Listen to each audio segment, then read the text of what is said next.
The salvage ship drifted through what used to be Earth's orbit, scanning the dead planet below. Rivek checked his instruments again, making sure the readings were correct. 6 months ago, the Galactic Commerce Authority had declared Earth completely lifeless. Every human was supposed to be gone. Yet his sensors showed something impossible. One life sign, human, still alive. His crew gathered around the display screen, staring at the blinking dot on the surface. Driss, his first officer, tapped the console with one of her 3 fingers. She was a Quellan, covered in gray scales that shifted color when she felt strong emotions. Right now, those scales flickered between blue and green, showing her confusion. Could be a false reading, she said. The radiation down there plays tricks with our equipment. Rivek shook his head. Run it again. They ran the scan 5 more times. The result stayed the same. Something human and alive was in an underground facility in what the old maps called Australia. The continent was nothing but scorched rock now. Atmosphere stripped away by the mining corporations that had bought extraction rights to Earth 3 years ago. They had taken everything: water, minerals, gases, even the soil itself. When there was nothing left to harvest, they moved on to other worlds. We have to check it out, Rivek said. Galactic law says any biological assets from extinct worlds belong to the salvage crew that finds them. His crew exchanged glances. They all knew what he meant. A living human would be worth a fortune. Humans were rare now, scattered across the galaxy in small groups after Earth's collapse. A genuine Earthborn human, certified and documented, could sell for enough credits to retire on. The ship descended through the thin remains of Earth's atmosphere. The surface looked like something from a nightmare. Cities were flattened into dust. Oceans had become empty basins. Mountain ranges were carved into strange shapes where the mining machines had worked. Nothing moved down there. Nothing lived. They found the bunker complex buried deep in the red rock. Ancient solar panels, now covered in dust, marked the entrance. Rivek suited up and took 3 crew members with him. The bunker door was sealed tight, but their cutting tools made quick work of it. Inside, emergency lights still glowed, powered by geothermal generators far below. The air was stale but breathable. They moved through empty corridors lined with old equipment and storage rooms. At the center of the complex, they found her. The cryogenic pod hummed quietly, frost covering its transparent lid. Through the ice, they could see a young human female, maybe 16 or 17 years old. Her dark hair floated around her face in the suspension fluid. Her eyes were closed, peaceful, unaware that her entire world had died while she slept. Driss read the pod's display. She's been under for 4 years. The facility AI kept her alive automatically. There are records here, logs from her parents. They were scientists who predicted what would happen to Earth. They tried to save her. Rivek studied the sleeping girl. Wake her up, carefully. The revival process took an hour. The pod drained its fluids, warmed slowly, and finally opened with a hiss of pressurized air. The girl's eyes fluttered open. She gasped, coughing, confused. Her brown eyes darted around, taking in the strange faces surrounding her. "Mom," she whispered. "Dad?" Nobody answered. How could they explain? Rivek knelt beside the pod, trying to make his angular features look less threatening. "My name is Rivek, you're safe." "Can you tell me your name?" "Hannah." Her voice was rough from years of sleep. "Where are my parents? Where is everyone?" She tried to sit up and they helped her. Her legs were weak, muscles atrophied from the long suspension. What happened? "The AI was supposed to wake me when it was safe." Driss handed her a water container. Hannah drank, still looking around with growing panic. She noticed their alien features, the strange equipment, the fact that everything looked old and neglected. "How long was I asleep?" Hannah asked. 4 years, Rivek said gently. "Then the crisis passed. They fixed the atmosphere. Everyone is okay?" Rivek wished he could lie. "I'm sorry, Hannah. Earth is gone. The corporations extracted everything. The planet is dead. You're the only human we've found alive here." Hannah stared at him. The words didn't seem to reach her at first. Then her face crumbled.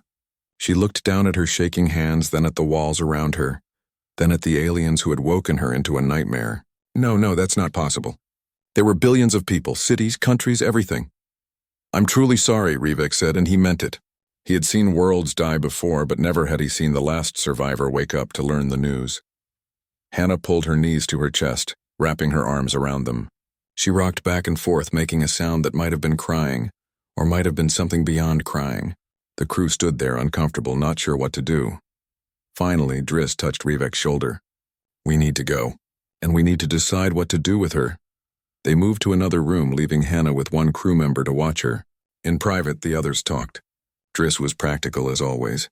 She's an asset. Genuine Earthborn human, certified documentation right here in the facility records. Do you know what collectors pay for exotic species? We could sell her at Trading Station Helix and fund our operations for 10 years. She's a person, said Ren, their engineer. He was young, still bothered by moral questions. She's a person with no planet, no family, and no legal standing, Driss countered. Earth has no government anymore. Under galactic law, she's salvage. She belongs to us because we found her. Rivek looked through the doorway at Hannah, who sat on the floor now, staring at nothing. In her hand, she clutched a small wooden box she had found in a storage locker. It looked like it might have been important to her once. He made his decision. We take her to Helix. We'll get the best price there. He ignored the look Ren gave him. Load her on the ship. Treat her well, but make sure she can't escape or hurt herself. They prepared to leave the bunker. Hannah didn't resist when they led her to the ship. She moved like a ghost. Present, but not really there. Still processing a loss too big to understand. They gave her a small room with a bed and basic supplies. She sat on the bed holding that wooden box and didn't speak. As the ship lifted away from Earth's corpse, Hannah wound up the box. It was a music box, the kind that played a simple tune when opened. A lullaby filled the small room, delicate and human. A sound from a world that no longer existed. Rivek heard it through the ship's monitors and felt something uncomfortable in his chest. Regret maybe, or shame. He pushed the feeling away and set course for Trading Station Helix, where they would sell the last daughter of Earth to the highest bidder. Trading Station Helix spun slowly in the darkness between stars, a massive wheel of metal and lights where anything legal could be bought or sold. Ships from 100 worlds docked at its arms every day, carrying cargo, passengers, and sometimes things that existed in the gray areas of galactic law. Hannah pressed her face against the small window of her holding cell, watching the station grow larger as Rivek's ship approached. 5 days had passed since she woke up in the bunker. 5 days of trying to accept that everyone she knew was dead, that Earth was a tomb, that she was alone in a universe that saw her as property. The door to her cell slid open. Driss stood there with 2 guards, both members of species Hannah didn't recognize. One looked like an insect standing upright, the other like a collection of rocks somehow given life. Time to go, Driss said. Her scales were bright yellow now, the color she showed when she was excited about profit. Try to cooperate. This will be easier for everyone. They led Hannah through the station's processing center. Beings of every shape and size moved through the corridors, speaking languages that hurt her ears, smelling of things both familiar and alien. She felt every eye turn to look at her. Humans were rare enough to draw attention. The processing office was clean and cold. A being that looked like a praying mantis crossed with a businessman sat behind a desk. His name tag read Chitros, Station Administrator. He examined Hannah with multifaceted eyes that saw too much. Interesting, Chitros said, his voice clicking and buzzing through a translator. A genuine Earthborn human. We haven't seen one of those in years. Do you have documentation? Driss handed over the data from the bunker. Chitros reviewed it carefully, his antennae twitching. Everything appears legitimate. This is quite the find. He looked at Hannah. How are you feeling, Asset? My name is Hannah, she said quietly. Not Asset. Chitros made a sound that might have been laughter. Of course, Hannah. Well, Hannah, you're about to become quite famous. I'm arranging a special auction for you. The proceeds will be split between your salvage crew and the station. You should feel honored. Many beings will compete for the privilege of owning you. The words hit Hannah like cold water. Owning her? They were really going to sell her like furniture or livestock. She wanted to scream, to fight, to run, but where would she go? This station was all there was. Beyond it, just the endless dark of space. They took her to the auction house, a large room with tiered seating surrounding a central platform. But before the auction, there was a viewing period. Hannah was placed in a transparent cell on a raised stage visible from all sides. A sign next to her cage listed her details like she was a museum exhibit. Species, human, Earth origin age, 17 standard years. Condition, excellent rare, last known Earthborn. Specimen aliens came to stare. A wealthy Ornath merchant, covered in jeweled scales, circled her cage while talking about where he would display her on his estate. A group of scientists from a research consortium took notes discussing her biology as if she couldn't hear them. A representative from an entertainment company speculated about putting her in shows, making her perform for audiences across the galaxy. Hannah sat in the center of the cell, knees pulled to her chest, trying to make herself small. She still had the music box, the only thing they let her keep. She held it but didn't open it. The lullaby felt too precious to share with these strangers who saw her as a commodity. One visitor stood out from the others. He was humanoid, about 2 meters tall, with 4 arms and gray-blue skin marked with darker spots. He wore the simple coveralls of a maintenance worker. Unlike the others, he didn't circle her cage or take notes. He stood still, looking at her with eyes that held something different. Recognition, maybe, or sadness. Their eyes met for just a moment. Hannah saw sympathy there, genuine feeling, before he turned and walked away quickly. The auction began an hour later. The room filled with wealthy beings and their representatives. Hannah was brought out on the platform, still in her transparent cell, displayed for the crowd. An auctioneer, a slug-like creature with a voice that boomed through speakers, began the proceedings. Ladies, gentlemen, and honored beings of all configurations, we present a unique opportunity. Before you is Hannah, the last known human born on Earth itself. Pure genetic heritage, excellent health, young enough to live for decades with proper care. The opening bid is set at 50,000 credits. Hands, claws, and appendages rose immediately. The price climbed fast. 100,000. 200. 500. The numbers became abstract to Hannah, meaningless. She watched beings casually discuss amounts that could buy starships, all for the right to own her. The Ornath merchant was winning, his jeweled scales glittering as he raised his bid to 700,000. The research consortium dropped out. The entertainment company made one last attempt at 800, then gave up. Going once, the auctioneer called. Going twice. A new hologram flickered into existence at the back of the room. A being appeared on the projection, so wealthy he didn't need to attend in person. He was humanoid, but clearly not human, with pale skin that seemed to glow and eyes like polished silver. Lord Vin bids 2 million credits, a voice announced. The room went silent. That was triple the current price. The Ornath merchant's scales dulled in disappointment. He sat down. No one else dared bid against Lord Vin, who was known across 5 sectors as one of the wealthiest beings alive. Before the auctioneer could declare the sale final, the lights flickered. Once, twice, then darkness. Emergency lighting kicked in, bathing everything in red. Alarms began to wail. In the confusion, a figure rushed onto the platform. It was the 4-armed maintenance worker Hannah had seen earlier. He moved fast, using a stolen security override to open her cell. Come with me, he said. Quickly. Who are you? Hannah asked, but she was already moving, already accepting the help. My name is Talon. I lost my world too. I won't watch them do this to you. They ran through the panicked crowd. Talon knew the station's maintenance corridors, the paths most beings never saw. They ducked through narrow passages, climbed down access shafts, getting closer to the docking bays where they might find a ship. They almost made it. At a junction near the docks, station security surrounded them. Tall beings in armor with weapons raised. There was nowhere left to run. Talon put himself between Hannah and the guards, all 4 of his arms spread wide, trying to shield her. She's not property, he shouted. She's a person. Her world was murdered by the same corporations that murdered mine. I won't let you sell her. The security chief, a heavily armored Krell, stepped forward. You've committed sabotage, theft, and interference with licensed commerce. You'll be sentenced to labor prison. The asset will be returned to the auction. They separated Hannah from Talon, dragging him away as he struggled. He looked back at her, his eyes full of regret. I'm sorry. I tried. Hannah was taken to a private holding area, much more secure than before. Within the hour, Lord Vin's representatives arrived to collect her. The sale was final. She belonged to him now. As they led her to Lord Vin's ship, Hannah clutched her music box and thought about Talon, a stranger who risked everything to help her, the first being who had treated her like a person instead of an object. She didn't even know what species he was, what world he came from, but he had fought for her. In a galaxy that had taken everything, that one act of kindness felt like the only light in the darkness. Lord Vin's estate wasn't just a building or even a city. It was an entire planet, transformed into a museum of dead civilizations.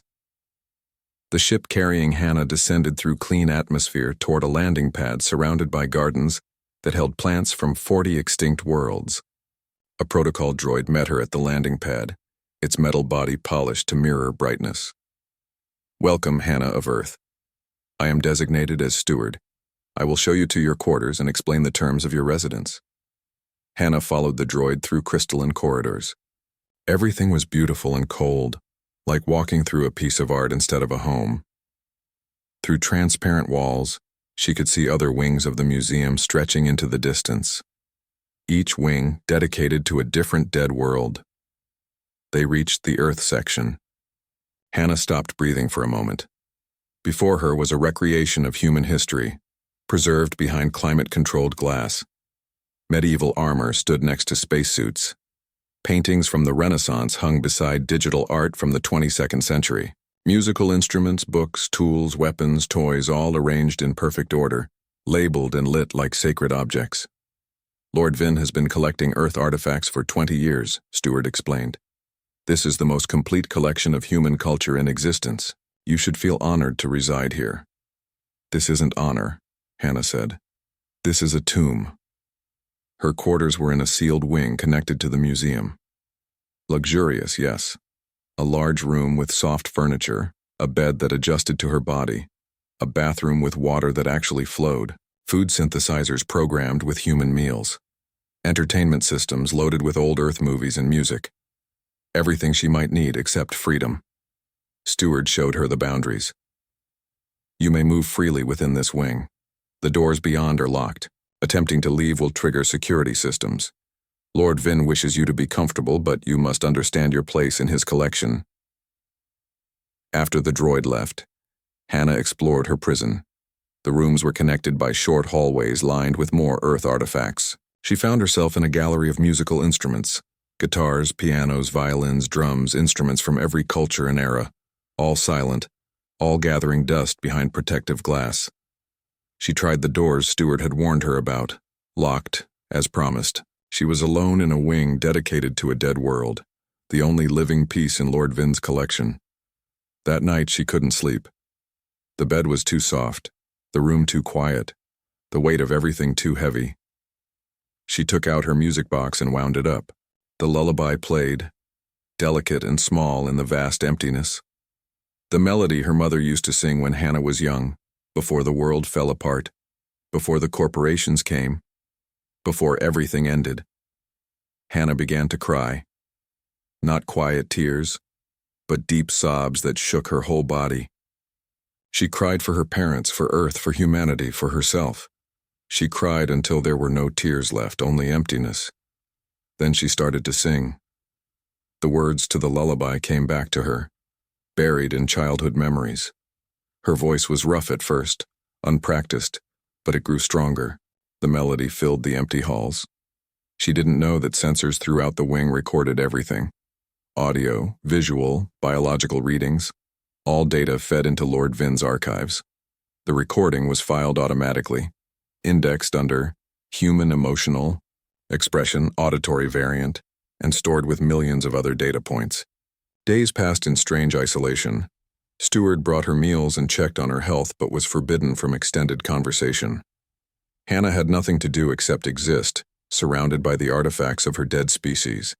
She spent hours looking at the museum displays, reading the labels, remembering what the world used to be. She noticed something that first week. Many of the extinct species had left behind tools, weapons, art, writing, but very few had left music. The Kalari had rhythm instruments but no melody. The Vosh had poetry but never combined it with song. The Prel had mathematical compositions but nothing emotional. Humans had something different. Music that told stories, that expressed feeling, that connected people across time and distance. It was in everything: folk songs and symphonies, lullabies and anthems, pop music and opera. Humanity had poured its soul into sound. Hannah began to sing more. At first just the lullaby, then other songs from her memory. Folk songs her grandmother taught her. Pop songs she listened to as a teenager. hymns from school assemblies, children's rhymes, songs in different languages. Some she understood and some she had just memorized the sounds of. She sang because it was all she had left. She sang because in singing, humanity wasn't quite dead. She sang because the silence was unbearable. The estate AI recorded everything, as it was programmed to do. These recordings joined the archives, terabytes of human song performed by the last human, captured in perfect digital clarity. What Hannah didn't know was that Lord Vin's estate employed hundreds of beings. Maintenance workers, gardeners, archivists, security personnel. They all had access to the archive systems for their jobs. And some of them, curious about the new acquisition, listened to the recordings. A Quellan gardener named Yiska heard Hannah singing and felt something unexpected. The mathematical patterns in the melody, combined with the emotional expression in the vocals, created a response in her neural pathways. She shared the recording with a colleague. Within days, the recordings were spreading through the staff networks. Workers from different species, different worlds found themselves affected by human music in ways they couldn't explain. The songs weren't just sound. They were information, emotion, and memory, encoded in a way that transcended language. Some workers began copying the recordings to personal devices. From there, they spread to data networks beyond the estate. A maintenance worker sent a song to his family on another world. An archivist shared a recording with a friend who worked in galactic communications. The files multiplied, jumping from system to system. Hannah sang in her prison, unaware that her voice was escaping the walls that held her body. She sang for herself, for the memory of Earth, for the simple need to make sound in the silence. She didn't know that beings on a dozen worlds were listening, that the patterns in human music were beginning to spread like a signal through the galaxy. In his private chambers, Lord Vin noticed the data breach. His security systems flagged the unauthorized copying and distribution of archive files. He reviewed the logs and realized what was happening. Hannah's songs were leaking into the broader galaxy. He immediately ordered a full purge of the leaked files and lockdown of archive access. More importantly, he ordered Steward to ensure Hannah stopped singing. The collection was meant to be private, not shared with the masses.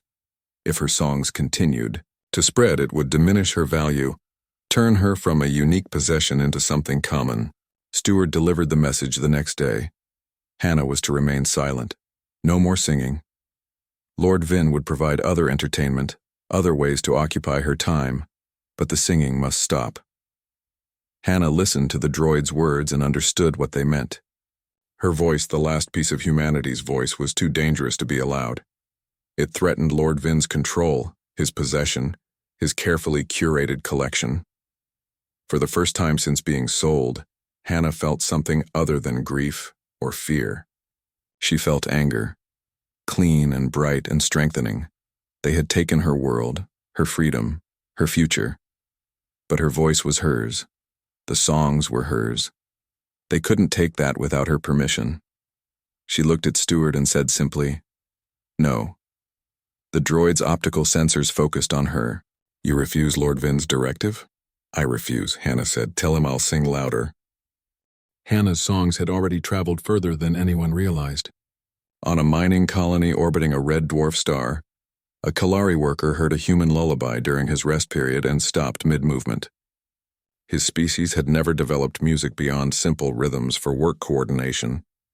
The complexity of human melody, with its rises and falls, its emotional progression, struck something deep in his consciousness. He shared it with his crew. Within days, the entire mining colony was listening to recordings of Hannah singing. On an academic world where three species coexisted in perpetual intellectual competition, a graduate student analyzed the mathematical structures in human songs. She discovered patterns that echoed across multiple human compositions, ratios and progressions that suggested sophisticated cognitive architecture. Her paper went viral across academic networks, sparking debates about humanity's place in galactic history. On a religious world, the priests of Tanara heard Hannah's songs and declared them divine messages. The way human music combined mathematical precision with emotional expression seemed to them like a bridge between logic and faith, a harmony their own religious texts had spoken of but never achieved. Lord Vin's attempts to purge the recordings from galactic networks failed. The files were everywhere now, replicated and shared faster than his agents could track them. What had started as a curiosity became something more. Species that normally ignored each other began discussing the songs. Scholars analyzed them. Artists created responses to them. Some beings reported feeling emotions they didn't have words for when they listened. Most surprisingly, conflicts began to quiet. A border dispute between the Ornath and the Velix paused when negotiators on both sides admitted they were distracted by the same human song. Trade arguments lost their heat when the parties involved found themselves discussing music instead. Something about Hannah's voice was cutting through the noise of galactic civilization, creating unexpected connections. On his estate, Lord Vin watched reports of the phenomenon with growing alarm. He had meant to own something rare and precious. Instead, he had captured something that refused to be contained. Every attempt to suppress the recordings made them spread faster. The very act of trying to control Hannah's voice gave it more power. He ordered Hannah moved to soundproofed isolation. Steward came with security droids, their metal bodies cold and efficient. They took her from the Earth Wing to a sealed chamber deep in the estate, a room designed for complete sensory deprivation if needed. Lord Vin regrets this necessity, Steward said as they sealed the door. You will remain here until you agree to his terms. No singing, no sounds, complete silence. The door locked with a heavy thud. Hannah stood in a room with padded walls, dim lighting, and nothing else. No windows, no furniture beyond a sleeping mat, no stimulation at all. A prison within a prison, but Lord Vin had made a mistake. He thought isolation would break Hannah's spirit. He didn't understand what singing meant to her now. It wasn't performance or entertainment. It was resistance.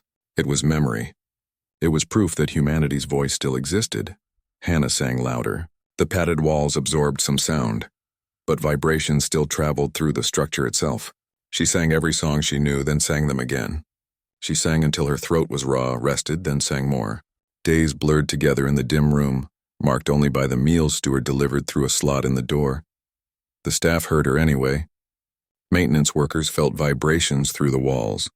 Security monitors picked up sounds despite the dampening. Even in isolation, Hannah's voice found ways to escape. And every fragment that escaped was recorded, copied, shared.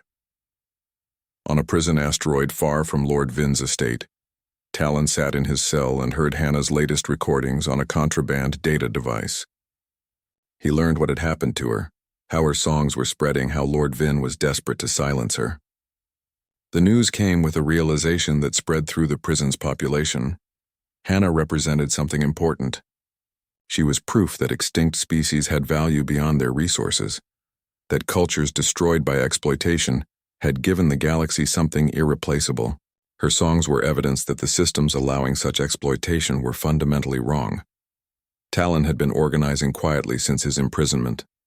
The asteroid held beings from dozens of worlds, many of them exploited or enslaved by the same economic structures that killed Earth. Hannah's story resonated with all of them. They had been victims. Now they might be something else. The escape plan came together over weeks. Prison guards were overworked and understaffed. Security systems were old. Most importantly, the prisoners had skills. Engineers, pilots, fighters, all imprisoned for resisting the exploitation of their worlds. They began to work together, motivated by the voice of a human girl they would never meet. Meanwhile, on worlds across the galaxy, the movement grew beyond anyone's control. Scientists studying Hannah's recordings made discoveries that challenged fundamental assumptions. Human music wasn't just artistic expression. It was information encoding at a sophistication level the galaxy had never recognized. The songs contained layered meanings, emotional context, cultural history, all compressed into sound waves that could be transmitted and preserved.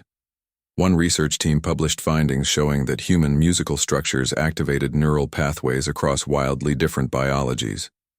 The mathematical ratios in human scales, combined with the emotional content of performance, created a kind of universal language. Not universal in the sense that everyone understood the same thing, but universal in that everyone understood something. Other researchers began examining archives of extinct species. They found hints that many destroyed civilizations had possessed similar gifts, unique contributions to galactic culture that were lost in the rush for resources. The Volanti had possessed advanced color theory. The Kesh had developed philosophical frameworks that anticipated quantum mechanics. The Brolin had created architectural principles that solved problems modern engineers still struggled with. All gone, all destroyed in the name of profit and expansion. And how many more unique developments had the galaxy lost without ever knowing they existed? Protests formed on a dozen worlds. Beings demanded changes to salvage laws, to property laws, to the entire structure that allowed living beings to be bought and sold. They demanded recognition that extinct species had value beyond resources, that cultures destroyed couldn't be measured in credits. The Galactic Commerce Authority faced its greatest legitimacy crisis in centuries. The Council of Sectors held emergency sessions. Trade routes were disrupted by demonstrations. The songs of one human girl had exposed fractures in galactic civilization that had existed for generations. In her isolation cell, Hannah knew none of this. She only knew that they had tried to silence her and she refused. She sang in the darkness, her voice hoarse but determined. She sang for Earth, for Talon, for everyone who had ever been treated as property instead of a person. Lord Vin appeared finally as a hologram in her cell, his silver eyes cold with calculation. You've caused considerable disruption, Hannah. The galaxy seems quite taken with you. I'm prepared to offer a compromise. Hannah stopped singing and looked at him. I will release you, he said. Give you transport to any world you choose. Provide funds for your lifetime. All I ask is that you agree never to perform publicly again. Let the galaxy forget. Let things return to normal. You can be free and comfortable if you simply choose silence. He was offering her everything. Freedom, security, the chance to live without being property. All she had to do was stop singing, let her voice fade. Allow the galaxy to move on to the next crisis and forget about the dead worlds and lost cultures. Hannah thought about her parents who had died trying to save her. She thought about Earth burning as the corporations stripped it bare. She thought about Talon risking everything to help a stranger. She thought about all the extinct species whose voices were silenced forever. No, she said. Humans may be gone, but our voice isn't. I'm not just singing for myself. I'm singing for every world that was destroyed, every species that was exploited, every being that was treated as property. I will not be silent. Lord Vin's hologram flickered with what might have been anger or might have been fear. Then you will remain here. I will keep you isolated until the galaxy forgets you exist. You'll spend your life in this room and your songs will die with you. Maybe, Hannah said, but at least I'll die singing. The hologram vanished. Hannah heard new locks engaging on her door, heavier and more permanent. Lord Vin was done negotiating. He would keep her prisoner forever if needed, waiting for time to erase her impact. But on that prison asteroid, Talon and his fellow inmates were ready to move. They had nothing to lose and everything to fight for. In 3 days they would make their attempt. Knowing that the galaxy was watching, that Hannah's songs had created a moment when change felt possible, the last human sang in her cell, unaware that help was coming, unaware that her voice had started something that couldn't be stopped. 3 ships broke from the prison asteroid at the same moment, their engines burning bright against the darkness. Talon sat in the pilot seat of the lead ship, his 4 hands moving across controls designed for a different species. Behind him, 23 freed prisoners worked to keep the stolen vessel flying despite damaged systems and emergency alarms screaming warnings. Security forces launching pursuit, said Nira, a young Vosh female who had been imprisoned for leading protests against exploitation on her homeworld. 4 ships heavily armed. Can we outrun them? Talon asked. Not for long. This ship is falling apart. Talon adjusted their course, heading toward a nearby nebula where sensors would be less effective. The other 2 escape ships split off, drawing some of the pursuit away. It was part of the plan, though Talon hated leaving people behind. They had all agreed to take the risk. Why are we doing this? Asked Brill, a massive Krell who had been imprisoned for 15 years. We don't even know this human. We could have stolen these ships and just run, gone somewhere to hide. Because hiding doesn't change anything, Talon said. Hannah's voice reminded the galaxy of something it forgot. That every species, every culture, every life has value. If we run now, if we let them silence her, then her songs meant nothing. Her songs meant everything, Nira said quietly. She had been listening to Hannah's recordings since they leaked. My people had music too before the mining corporations came. We sang about our history, our connections to the land. When they destroyed our world, they destroyed those songs too. I thought they were gone forever, but hearing Hannah sing, I remembered. I remembered what we lost. The ship shook as a plasma bolt grazed their shields. 2 security vessels were still behind them, closing distance. Talon pushed the engines harder, knowing they couldn't take much more strain. They needed time to reach Hannah's location, and time was running out. On Lord Vin's estate, in a facility far from his main museum planet, Hannah had lost track of days. The isolation chamber here was worse than the first one. No padding, just bare metal walls. No light except what came through the slot when they delivered food. No sound except her own breathing and heartbeat. She sang anyway. Her voice echoed off the metal, harsh and strange, but she kept singing. Every song she knew, every melody she remembered. Some days her throat was too raw to make sound, so she hummed instead. Other days she sang until she collapsed from exhaustion. The guards here were different from Steward. Harder, less sympathetic. They never spoke to her, never responded when she asked questions. She was just a problem to contain until orders changed. One guard was different, though. Hannah noticed because he lingered at the door slot longer than necessary when delivering meals. A tall being covered in dark fur with eyes that reflected light like a cat's. She didn't know his species, but something in those eyes suggested he heard her singing. On the 8th day in this new prison, or maybe the 9th, the guard spoke. His voice was rough, unused to human language. "Your songs. They remind me of my daughter." Hannah moved closer to the door. "You have a daughter?" "Had. My world was classified as resource-rich. The corporations came with contracts our government couldn't refuse. They needed workers for dangerous mining. My daughter was taken in a labor draft. She was 12. She sang while she worked, kept everyone's spirits up in the darkness underground. There was an accident. The safety systems were too expensive to maintain properly. 37 workers died. My daughter was one of them." Hannah didn't know what to say. Finally, she asked, "What was her name?" "Kessa." The guard was quiet for a moment. "When I hear you sing, I remember her voice. I remember that she mattered. That she wasn't just labor or resources. She was a person who sang." "I'm sorry," Hannah said. "So am I. I'm sorry for keeping you here. I'm sorry for being part of this system." The guard's voice dropped to a whisper. "Something is happening. Ships approaching the facility. Security is preparing for defense. I don't know who is coming, but I think they're coming for you." Before Hannah could respond, alarms began screaming throughout the facility. The guard ran from her door. She heard shouting, the sound of weapons charging, boots on metal floors. An assault was happening. Talon's ship had barely survived the pursuit, losing shields and taking damage to critical systems. But they found the facility using leaked information from sympathetic workers in Lord Vin's organization. The movement Hannah started had supporters everywhere, even among those who worked for her captor. They approached fast and hard, knowing surprise was their only advantage. The 2 security ships pursuing them broke off when they saw the facility's defenses activating. They wanted no part of attacking Lord Vin's property. "Ram the landing bay," Talon ordered. "We're not stopping for permission. That will destroy the ship," Nira said. "We only need it to get in. After that, we improvise."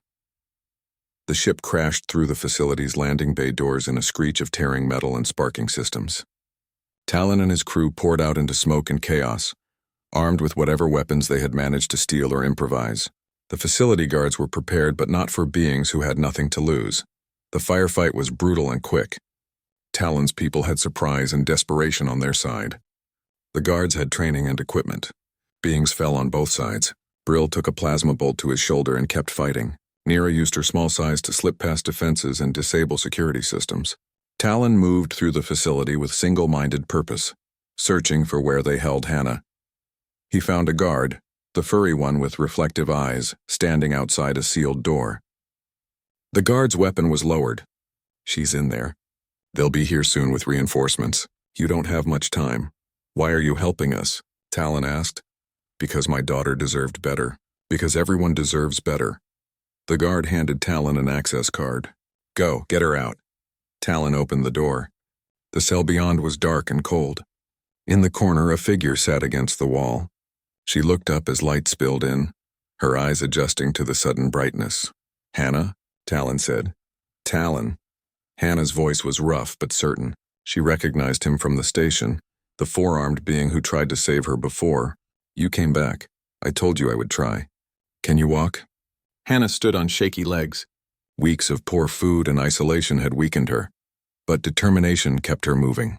Talon offered one of his hands and she took it. They moved through corridors filled with smoke and emergency lighting. They reached the destroyed landing bay where Talon's crew held a defensive position. Reinforcements were arriving, more guards with heavier weapons. The situation was impossible. Talon's ship was destroyed. They were surrounded. There was no way out. Hannah saw their faces, all these beings who had risked everything to free her. Beings from different worlds, different species, united by the belief that her voice mattered, that she mattered. They were going to die here, and it was because they tried to save her. Give me a communicator, Hannah said. What? Talon looked at her. A communicator. One that can broadcast. Trust me. Nira handed over a device.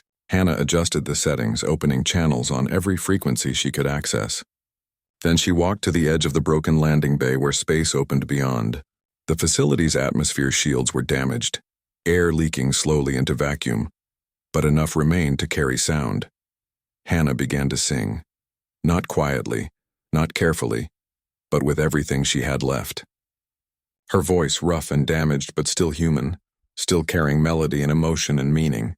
She sang a song her mother taught her about hope in darkness, about stars that guide travelers home, about never giving up even when everything seems lost. The sound transmitted through the communicator on every frequency. It reached nearby ships. It reached the facility's systems. It reached across space to planets and stations and vessels in the surrounding sectors.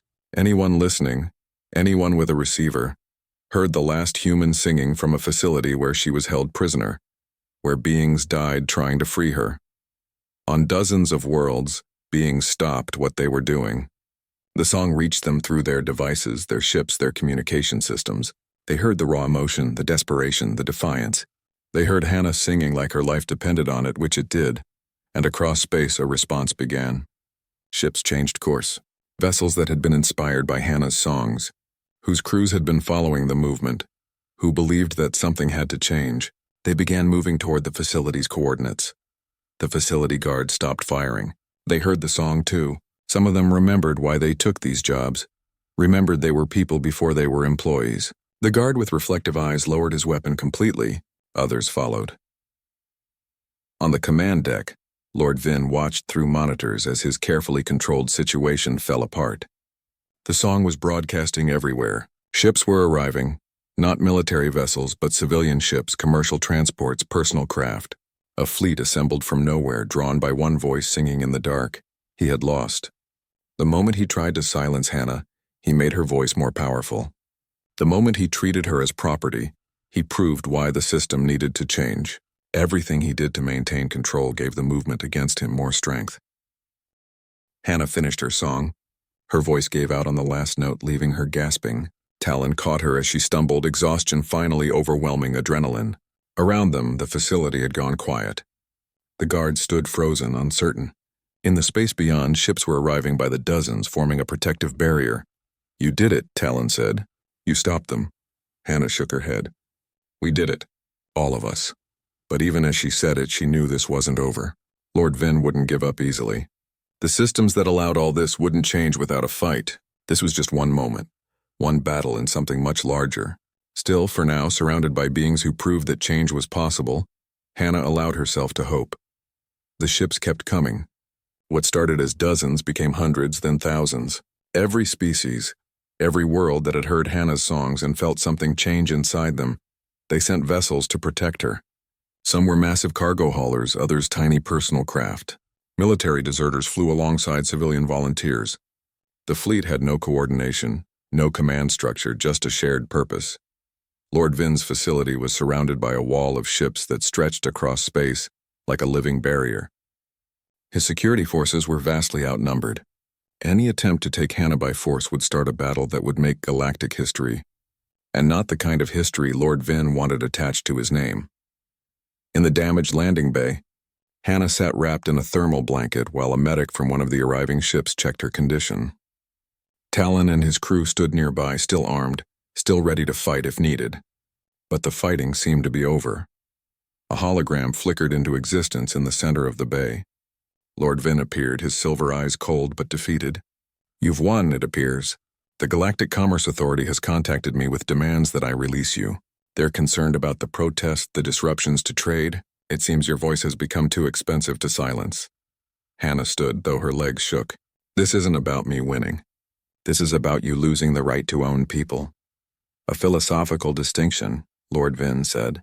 You're free to go, Hannah of Earth. Consider this a gesture of goodwill. His image smiled without warmth, though I suspect you'll find freedom more complicated than captivity. What will you do now? Where will you go? You're the last of your species, alone in a galaxy that has nothing for you. Hannah thought about his words. He was right that she had nowhere to go, no home to return to, no people waiting for her. Earth was dead. Humanity was extinct except for her. But she looked around at the beings who came to save her, at Talon who risked everything twice, at the guard who remembered his daughter, at all the ships surrounding this facility. She wasn't alone. I'll find something, Hannah said, and I'll keep singing. The hologram vanished. Within the hour, Hannah and Talon's crew were transported to one of the larger ships in the protective fleet, a converted passenger liner that had been chartered by the movement. The ship's captain, an elderly Quellan named Yiska, who had been one of the first to share Hannah's songs, welcomed them aboard. We've set up a communication hub, Yiska explained, showing Hannah to a room filled with broadcasting equipment. Beings across the galaxy want to hear from you. The Galactic Commerce Authority is holding emergency sessions about salvage laws and property rights. The Council of Sectors is debating new protections for extinct species remains. You started something enormous. Hannah looked at the equipment, overwhelmed. I don't know what to say to them. Say what you've been saying, Talon suggested. Sing, so she did. Hannah set up regular broadcasts from the ship. She sang the songs she remembered from Earth, and she talked about what they meant. She sang lullabies and explained how human parents used them to comfort children. She sang folk songs and told the stories they contained. She sang protest songs and discussed how humans used music to fight injustice. The broadcast reached billions. Species across the galaxy listened not just to the music but to Hannah's explanations. They learned about humanity through its songs, understood human culture through its melodies. They began to see what had been lost when Earth died. More importantly, Hannah's example inspired others. Survivors from other extinct species came forward, sharing their own cultural knowledge. An elderly Volanti artist demonstrated color theory that had been forgotten. A Kesh philosopher taught principles his people developed centuries ago. A Brolin architect showed designs that solved modern engineering problems. Each extinct culture had left gifts, and now the galaxy was finally paying attention. The movement grew beyond Hannah. Organizations formed to preserve extinct species knowledge. Laws were proposed to protect cultural artifacts and prevent exploitation. The Galactic Commerce Authority, facing system-wide pressure, suspended salvage rights on extinct worlds and began reviewing property laws. It wasn't everything, but it was a start. Months passed. Hannah's ship became a traveling sanctuary for displaced beings and those seeking to learn about lost cultures. Talon stayed with her, helping coordinate security and logistics. Nira managed communications. Brill recovered from his injuries and trained volunteers in defensive tactics. The crew from the prison break became the core of something larger. Hannah still struggled with grief. Earth was gone, her parents were dead, humanity was extinct. No amount of galactic change would bring them back. But she found purpose in making sure they weren't forgotten, in ensuring that humanity's voice continued even after the last human was gone. She stood one day in the ship's observation deck, looking out at stars. Yiska found her there, the old Quellan scales shifting to gentle blues that suggested empathy. You seem thoughtful, Yiska said. I was thinking about what Lord Vin said, that I'm the last human alone in the galaxy. He was trying to hurt me, but he was right in a way. When I die, humanity ends completely. Yiska was quiet for a moment. Perhaps. But what is humanity? Is it just biological? The bodies, the DNA? Or is it also the culture, the ideas, the songs? You're teaching us what it meant to be human. You're giving us pieces of humanity to carry forward. In that way, humanity doesn't end with you. Hannah considered this. She thought about the beings on dozens of worlds who were learning human songs, studying human art, reading human philosophy. She thought about the children of various species who sang lullabies from Earth. Humanity's biological line would end with her, yes, but maybe, just maybe, something of human culture would survive in the minds and hearts of others. I'm going to keep teaching. Hannah decided. I'm going to share everything I remember about Earth, about humans, about our music and stories and ways of thinking. If humanity has to end, at least it won't be forgotten. That's a beautiful gift, Yiska said. Over the following years, Hannah's sanctuary ship visited hundreds of worlds. She performed for audiences of thousands, taught classes to students of every species, recorded comprehensive archives of human culture as she remembered it. She wasn't perfect, couldn't remember everything, sometimes got details wrong, but she gave the galaxy a window into humanity that would have been lost forever. She also learned songs from other cultures. She sang Volanti color harmonies and Kesh mathematical melodies. She combined human musical structures with alien concepts, creating something new. Music that bridged species, that carried meaning across the gaps between different forms of consciousness. Young beings from across the galaxy came to study with her. Some learned to sing human songs with surprising skill. Others adapted human musical principles to their own cultural expressions. Hannah realized she was training the next generation of teachers, beings who would carry human music forward after she was gone. One day, a young Kalari named Vish approached her after a lesson. He had been studying human folk songs for months. Hannah, I want to learn the lullaby. The first song you sang, the one from the music box. Will you teach me? Hannah felt tears in her eyes. The lullaby her mother sang. The song that connected her to Earth and family and everything lost. She nodded. Yes, I'll teach you. They sat together and Hannah sang the melody line by line, watching as Vish learned to reproduce the sounds with his own unique vocal structure. It sounded different from how humans sang it, but the core melody remained. The emotional truth stayed intact. When Vish finished learning the song, he sang it back to her. Hannah closed her eyes and heard her mother's voice in the alien sounds, heard Earth in the music created by a being from another world. Humanity lived in that moment, carried forward by someone who never met a human before Hannah. The music box sat on a shelf in Hannah's quarters, old and worn, but still functional. Sometimes she wound it up and let it play, listening to the simple mechanical melody. It reminded her of where she came from, what she lost, and why she kept going. But she didn't need the music box to remember anymore. The songs existed in her voice, in the voices of those she taught, and recordings spread across the galaxy. Human music, human culture, human memory, all of it surviving in new forms and new voices. Hannah wasn't the last human anymore. She was the bridge between humanity's past and the galaxy's future. Her voice, once silenced by captivity, now echoed across 1,000 worlds. And in that echo, in those songs carried by alien voices, humanity's gift to the universe continued. She sang not for herself anymore, but for everyone, for Earth and all the dead worlds, for Talon and all those who fought for change, for Kessa and all the lost children who deserved better, for every being who ever felt powerless and needed to know that one voice could matter. The galaxy listened. And in listening, changed. Not completely, not perfectly, but enough to prove that silence could be broken, that the lost could be remembered, that even the last voice of a dead world could reshape the future. Hannah stood in front of a new class of students, beings from 8 different species, all there to learn human songs. She smiled at them and began to sing. The melody filled the room, ancient and new, human and universal, a sound that once nearly died but now would echo across the stars for generations to come. In the end, Lord Vin had been wrong. Hannah's voice didn't die in captivity. It grew stronger, spread further, changed more than anyone imagined possible. One human girl sang, and the cosmos listened, and nothing was ever quite the same again.